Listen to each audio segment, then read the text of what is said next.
Olá, gente.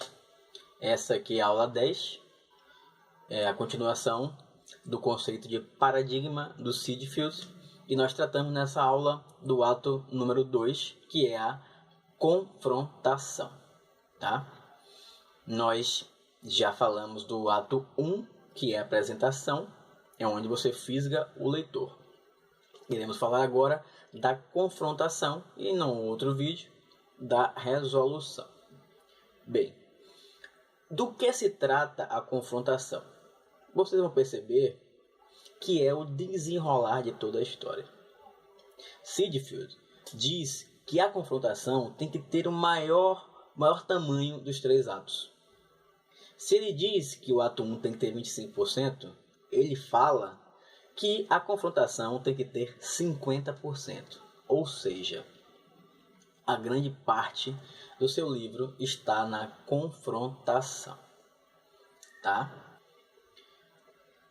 A confrontação, ela se resume a uma única coisa: complicar e muito a vida do seu protagonista. A confrontação se baseia na necessidade dramática, no desenrolar do conflito. Então, o que acontece? Na confrontação, você tem que ter ação. E tem que ter uma ação progressiva. Ou seja, você não pode ter cenas de forma cronológica que sejam mais importantes do que outras. Eu não falo todas as cenas porque nós não estamos escrevendo um livro de choque elétrico, né? É aquele que só tem cena thriller, não é, né? Mas nós temos cenas chaves que elas são uma crescente. Elas começam colocando o protagonista em uma situação de risco, em um conflito pequeno que ele tem que resolver. Por exemplo,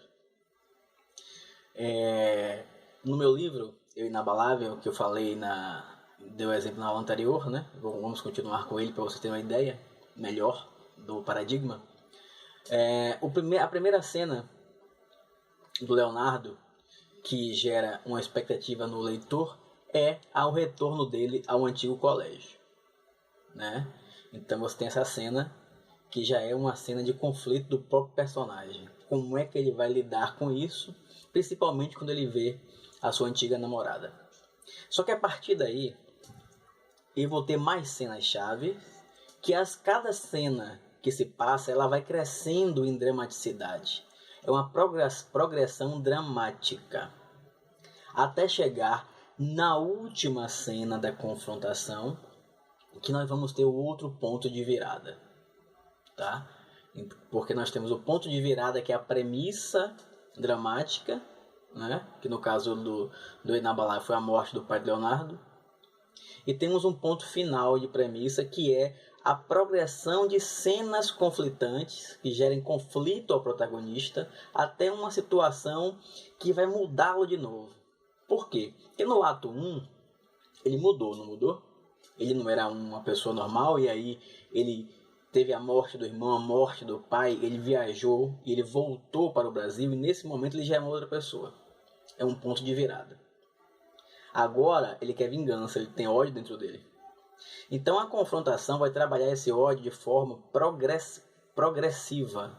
Ele vai aumentando com diversas cenas, o assassino matando mais gente, o Leonardo buscando vingança. Perceba que ele está buscando vingança, ele não está buscando resolver o problema, né? Isso aí que a gente está fazendo é um outro personagem que eu vou mais à frente falar. Voltando ao personagem principal, né?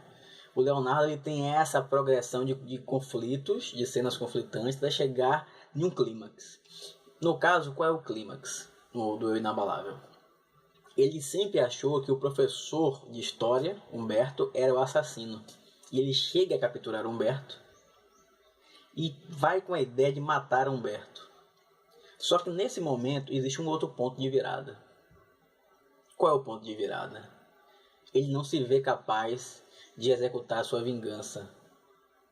Ou seja, há uma mudança novamente no personagem principal. E aí, nesse momento, a gente vai para o ato 3, que eu vou falar mais à frente. Mas é um novo ponto de virada. Então eu tenho o início, que é o ponto de virada 1. Tenho toda a confrontação, a exposição de vários conflitos em forma progressiva, aumentando o clímax. Chegamos em um momento que o protagonista, de novo, tem outro ponto de virada. E depois nós vamos para o ato 3, que é a resolução do problema. Tá? Então, é muito simples.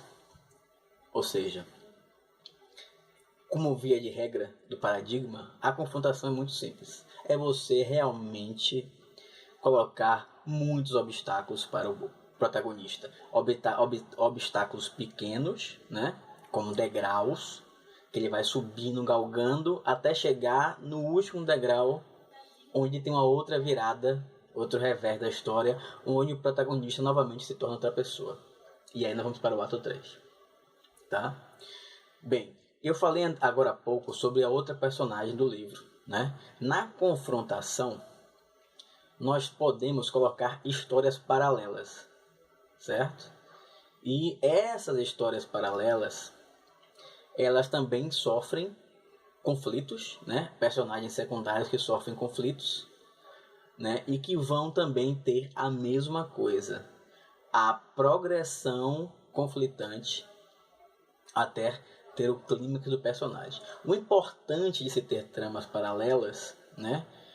E o importante quando se tem tramas paralelas é que no ato 3, né, de resolução, essas tramas se entrelacem e cheguem a um clímax único, tá? Isso é muito importante. Quem consegue fazer isso muito bem terá um livro magnífico nas mãos, tá? Então, guarda aí. Ato 2, confrontação, é encher o seu protagonista de problemas.